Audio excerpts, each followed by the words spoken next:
दोस्तों, स्वागत है आपका मेरे YouTube चैनल इंग्लिश बाबू पर। और आज मैं फिर हाजिर हूँ आपके साथ एक नई स्टोरी लेकर। और दोस्तों, आज जो स्टोरी मैं आपके लिए लेकर आया हूँ ये एक शॉर्ट मॉरल स्टोरी है। बहुत ही प्यारी और बहुत ही अच्छी कहानी है। कहानी सुनने में आपको मज़ा आएगा। उसके अलावा दोस्तों, आज की इस स्टोरी में आपको कुछ नए इंग्लिश के वर्ड मीनिंग सीखने को मिलेंगे, उनकी करेक्ट प्रोनाउंसिएशन के बारे में पता चलेगा। और हमेशा की तरह जो इसका ग्रामर का पार्ट है उसे बिल्कुल डिटेल में एक एक स्ट्रक्चर को बिल्कुल ही डिटेल में कवर करेंगे ताकि एक एक चीज़ को आप अच्छे से सीख पाएँ। और उसके अलावा दोस्तों, आप में से जिन लोगों ने अभी अभी इंग्लिश सीखना शुरू किया है या फिर जो लोग बेसिक इंग्लिश सीखना चाहते हैं, बिगिनर लेवल की वो इंग्लिश सीखना चाहते हैं, उन लोगों के लिए वीडियो बहुत ही ज़्यादा हेल्पफुल होने वाला है। क्योंकि आज के इस वीडियो में आपको बहुत ही अच्छे कह सकते हैं बिगिनर लेवल की कहानी देखने को मिलेगी, जिसमें कई सारे नए स्ट्रक्चर्स आप सीखेंगे। तो चलिए दोस्तों, आज की इस कहानी को हम शुरू करते हैं। और सबसे पहले आज की इस कहानी का टाइटल देखते हैं। कहानी का टाइटल है the lion and the donkey, शेर और गधा। तो दोस्तों, ये आज की इस कहानी का टाइटल है, शीर्षक है। और अब मैं इसे पढ़ना शुरू करता हूँ। आपसे रिक्वेस्ट है आप कहानी को बिल्कुल ध्यान से सुने। यदि आज की कहानी में आपको कोई भी नया वर्ड या फिर नया स्ट्रक्चर मिले तो आप उसे नोट करें। और यदि आपको आज की कहानी पसंद आए तो लाइक भी ज़रूर करें। तो चलिए इसको शुरू करते हैं। The king of the jungle had become old. क्या मतलब हुआ दोस्तों? ये जो वाक्य है ये एक पास्ट परफेक्ट का वाक्य है। पास्ट परफेक्ट का मतलब होता है ऐसा वाक्य जहाँ पर पास्ट में किसी भी क्रिया का पूरा होना पाया जाए। वह आया था, वह गया था, मैं खाना खा चुका था, मैं उससे मिला था। ऐसे कोई भी वाक्य जहाँ वाक्यों की टेल पर आया था, गया था, लिया था, दिया था, चुका था जैसे शब्द आपको मिलें, तो इस तरह के जो वाक्य हैं वो पास्ट परफेक्ट के वाक्य कहलाते हैं। और दोस्तों, जब हम पास्ट परफेक्ट में कोई भी वाक्य बनाते हैं तो वहाँ पर हेड का इस्तेमाल हमें हेल्पिंग वर्ब के रूप में करना होता है, साथ में वर्ब की थर्ड फॉर्म लगाई जाती है। और आप इस बात को भी नोट करें दोस्तों, जब भी आप पास्ट परफेक्ट में कोई भी वाक्य बनाएंगे तब आपको हमेशा ही हेड का यूज़ करना होगा। कोई भी सब्जेक्ट हो और जो हेड है वो पास्ट परफेक्ट की हेल्पिंग वर्ब का काम करती है, तो हेड के साथ वर्ब की थर्ड फॉर्म का यूज़ किया जाता है। BECOME दोस्तों, बिकम का मतलब होता है बनना, और सेकंड फॉर्म में बिकेम और थर्ड फॉर्म में बिकम। तो ये जो है ये फर्स्ट फॉर्म भी है, साथ में थर्ड फॉर्म भी है। तो यहाँ पर बिकम को थर्ड फॉर्म के रूप में प्रयोग किया गया है। तो क्या अर्थ हुआ इस लाइन का? The king of the jungle had become old. दोस्तों, OLD ओल्ड का मतलब होता है पुराना या फिर बूढ़ा। तो इसके दो मतलब हैं और कहानी के अनुसार ही हमें इसकी मीनिंग निकालनी होती है। The king of the jungle had become old, क्या अर्थ हुआ कि जंगल का राजा बूढ़ा हो चुका था।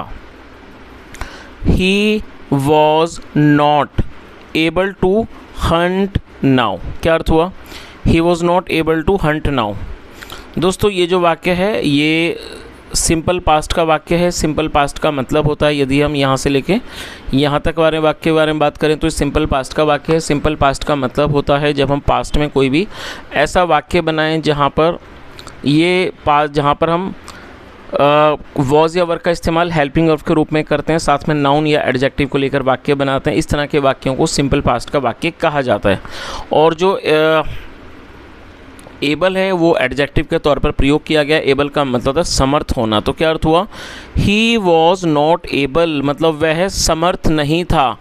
टू हंट, हंट मतलब शिकार करना, शिकार करने के, नाउ अब। तो इस तरह से पूरी लाइन का क्या अर्थ निकला? He was not able to hunt now मतलब अब वह शिकार करने में समर्थ नहीं था। चलिए आगे देखिए। और दोस्तों, आप में से शायद कई लोगों को समर्थ का मतलब नहीं पता होगा। समर्थ का मतलब होगा किसी काम को करने की पास्ट में किसी भी तरह की कैपेबिलिटी। तो क्या अर्थ हुआ? He was not able to hunt now मतलब अब वह शिकार करने में सक्षम नहीं था या कैसे शिकार करने में समर्थ नहीं था। One day a donkey went to him and said. क्या अर्थ हुआ? वन डे, एक दिन, a donkey went to him. दोस्तों ये जो वाक्य है ये पास्ट इंडेफिनिट का अफर्मेटिव वाक्य है, और जब हम पास्ट इंडेफिनिट में कोई भी अफर्मेटिव का वाक्य बनाते हैं तो वहाँ वर्ब की सेकंड फॉर्म का हमेशा इस्तेमाल किया जाता है। गो का मतलब जाना, और सेकंड फॉर्म है वेंट। क्या अर्थ हुआ? एक दिन, अ डोंकी एक गधा, went to him, to him मतलब उसके पास, वेंट टू हिम उसके पास गया, एंड सेड और कहा, if you agree to be my friend then I will help you hunt a big flock of sheep and goats. क्या अर्थ हुआ? दोस्तों बड़ा सेंटेंस है तो इसे मैं थोड़ा थोड़ा करके ट्रांसलेट करूँगा। One day a donkey went to him. क्या अर्थ हुआ कि एक दिन एक गधा उसके पास गया और कहा, एंड सेड और कहा, if you agree to be my friend. दोस्तों AGREE अग्री का मतलब होता है किसी बात से सहमत होना, किसी बात से राज़ी होना, उसे अग्री कहा जाता है। इफ़ मतलब यदि, तो उसने क्या कहा? If you agree to be my friend, यदि आप मेरा दोस्त बनने के लिए तैयार हो या आप मेरा दोस्त बनने के लिए सहमत हो, देन फिर आई विल हेल्प यू। दोस्तों ये जो वाक्य है ये फ्यूचर इंडेफिनिट का अफर्मेटिव वाक्य है। फ्यूचर इंडेफिनिट का मतलब होता है ऐसे वाक्य जहां वाक्यों की टेल पर गा गेगी जैसे शब्द आएंगे, जैसे वह आएगा, वह जाएगा, हम खेलेंगे, इस तरह के वाक्यों में विल का इस्तेमाल हेल्पिंग वर्ब के रूप में किया जाता है, साथ में वर्ब की फर्स्ट फॉर्म लगाई जाती है। तो उसने क्या कहा कि देन फिर आई विल हेल्प यू, मैं आपकी मदद करूँगा, हेल्प यू हंट शिकार करने में, अ बिग फ्लॉक, फ्लॉक का मतलब होता है झुंड, एक बड़े झुंड की, ऑफ शीप भेड़ों की, एंड गोट्स और बकरियों की। तो इस तरह से पूरी लाइन का यहाँ से यहाँ तक क्या मतलब निकला कि एक दिन एक गधा उसके पास गया और कहा, if you agree to be my friend, यदि आप मेरा दोस्त होना स्वीकार करते हो, यदि आप मेरा दोस्त होना सहमत है, आपको मेरा दोस्त बनना मतलब कि सहमत है, आप सहमत हो मेरा दोस्त बनने में, देन फिर आई विल हेल्प यू, मैं तुम्हारी मदद करूँगा, hunt a big flock of sheep and goats, बकरियों, भेड़ों और बकरियों के एक बड़े समूह का शिकार करने में मैं आपकी मदद करूँगा। तो उसने क्या कहा कि यदि आप मेरा दोस्त बनने के लिए तैयार हो, राज़ी हो, तब मैं आपकी मदद करूँगा। आगे देखिए, the lion agreed to his proposal. दोस्तों अग्री मतलब सहमत होना होता है, सेकंड अग्री, और सेकंड फॉर्म में अग्रीड, और ये पास्ट इंडेफिनिट का ही अफर्मेटिव वाक्य है जहाँ पर सेकंड फॉर्म लगाई गई है। और दोस्तों आप इस वर्ड को जरूर नोट कर लीजिए, PROPOSL, इसे प्रपोजल पढ़ेंगे, और प्रपोजल का मतलब होता है किसी भी तरह का प्रस्ताव, उसे प्रपोजल कहा जाता है। तो क्या अर्थ हुआ? The lion agreed to this proposal, शेर इस प्रस्ताव से सहमत हो गया। चलिए आगे देखिए,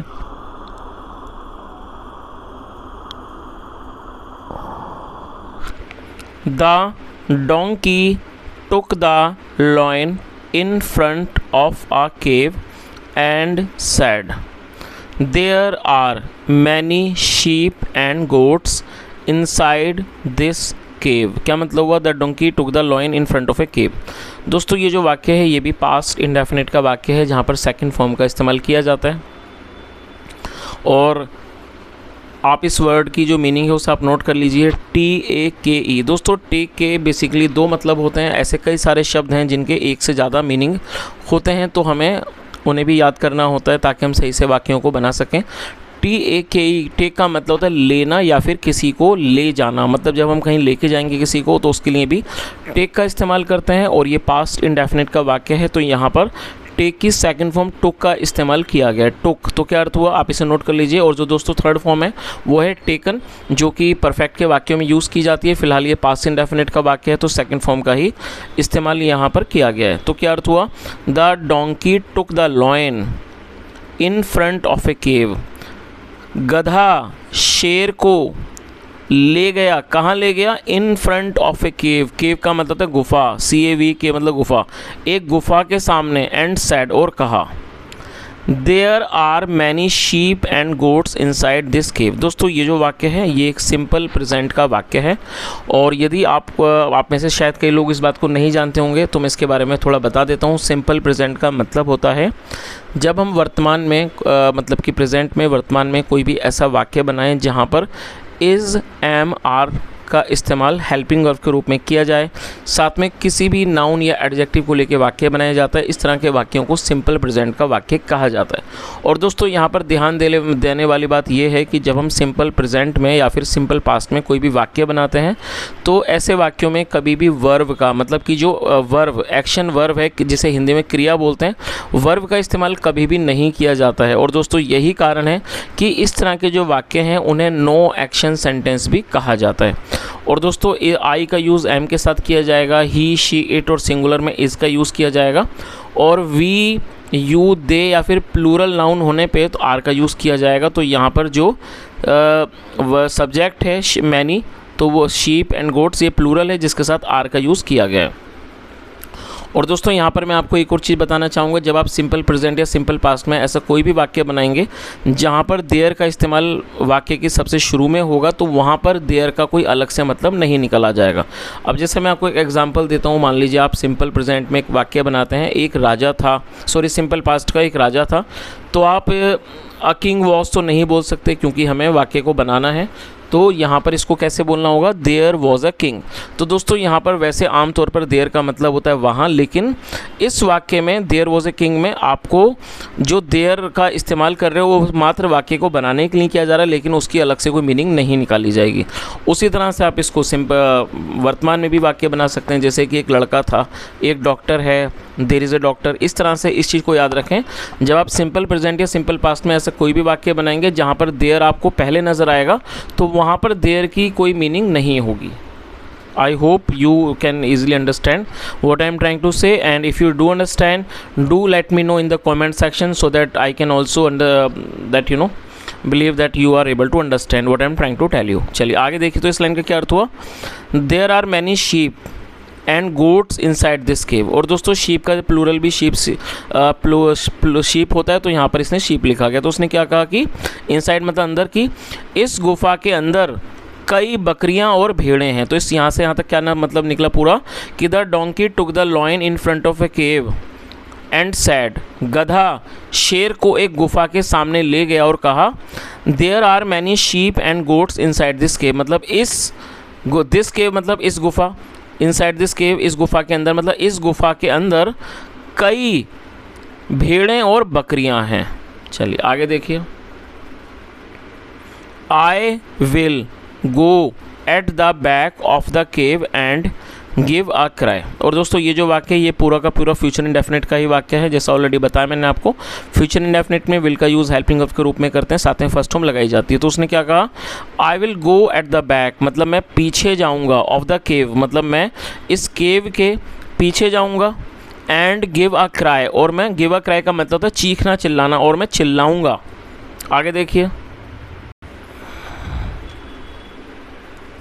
the frightened sheep and goats will run towards the gate। क्या अर्थ हुआ, द फ्राइटेंड शीप। दोस्तों फ्राइटेंड एडजेक्टिव है, यहाँ इसको एडजेक्टिव के तौर पर प्रयोग किया गया है। एडजेक्टिव का अर्थ होता है ऐसा शब्द जो किसी भी सब्जेक्ट की विशेषता के बारे में बताए, और आप इसकी स्पेलिंग को ज़रूर नोट कर लीजिए, FRIGHTENED। फ्राइटेंड एडजेक्टिव है और जिसका मतलब होता है भयभीत, डरा हुआ। तो उसने आगे क्या कहा कि the frightened sheep and goats मतलब कि डरी हुई भेड़ें और बकरियां विल रन दौड़ेंगी, टूवर्ड्स की ओर, टूवर्ड्स द गेट गेट की तरफ दौड़ेंगी, दरवाजे। तो पूरी लाइन का क्या अर्थ हुआ, उसने क्या कहा कि the frightened sheep and goats will run towards the gate मतलब कि डरी हुई या कह सकते हैं भयभीत डरी हुई भेड़ें और बकरियां गेट की तरफ दौड़ेंगी। यू कैन किल दैम आप उन्हें मार सकते हो, एंड हैव अ हैवी मील और एक भारी दावत, भारी मतलब हैवी मील मतलब एक वज़नदार जो भोजन है वो आप कर सकते हो। आगे देखिए, the lion liked the idea, like मतलब पसंद करना और ये सेकंड फॉर्म है। The lion liked the idea, शेर को ये विचार अच्छा लगा। चलिए आगे देखिए, both of them carried out the plan. दोस्तों कैरी आउट का अर्थ होता है किसी चीज़ को अंजाम देना, किसी काम को करना, और ये पास्ट इंडेफिनिट का वाक्य है तो सेकंड फॉर्म का यहाँ पर इस्तेमाल किया गया है। Both of them carried out the plan, दोनों ने योजना को अंजाम दिया। The lion killed all the sheep and goats, और दोस्तों ये भी पास्ट इंडेफिनिट का वाक्य है जहाँ पर सेकंड फॉर्म लगाई गई है। किल मतलब मारना, second form killed. The lion killed all the sheep and goats, शेर ने सारी भेड़ों और बकरियों को मार दिया। And had a hearty meal, और उसने मतलब कि and had a hearty meal, hearty meal का मतलब होता है पेट भरकर भोजन करना। तो उससे क्या हुआ कि and had a hearty meal, और उसने पेट भरकर खाना खाया। The lion and the donkey became good friends, और दोस्तों बिकम मतलब होता है बनना, और ये सेकंड फॉर्म में बिकेम, और ये पास्ट इंडेफिनिट का वाक्य है जहाँ पर सेकंड फॉर्म लगाई गई है। The lion and the donkey became good friends, शेर और गधा अच्छे दोस्त बन गए। चलिए, तो दोस्तों इस तरह से छोटी सी कहानी ख़त्म होती है, और मैं उम्मीद करता हूँ आज की कहानी आपको अच्छी लगी होगी, साथ में आपने आज ना कुछ ज़रूर सीखा होगा। यदि आपको कहानी पसंद आई है और आपने आज कुछ सीखा हो तो आपसे रिक्वेस्ट है आप इस वीडियो को ज़रूर लाइक करके जाएं, शेयर भी करें, चैनल को सब्सक्राइब करें। कोई भी सुझाव हो तो कमेंट में बताएं। और उसके अलावा दोस्तों मैं आपको एक छोटी सी और इन्फॉर्मेशन देना चाहूँगा कि आमतौर पर आप में से कई लोगों के कमेंट्स आते हैं कि सर हम लोग रीडिंग नहीं कर पाते हैं। तो दोस्तों आज दिन में मैंने एक वीडियो अपलोड किया है जो रीडिंग से रिलेटेड है।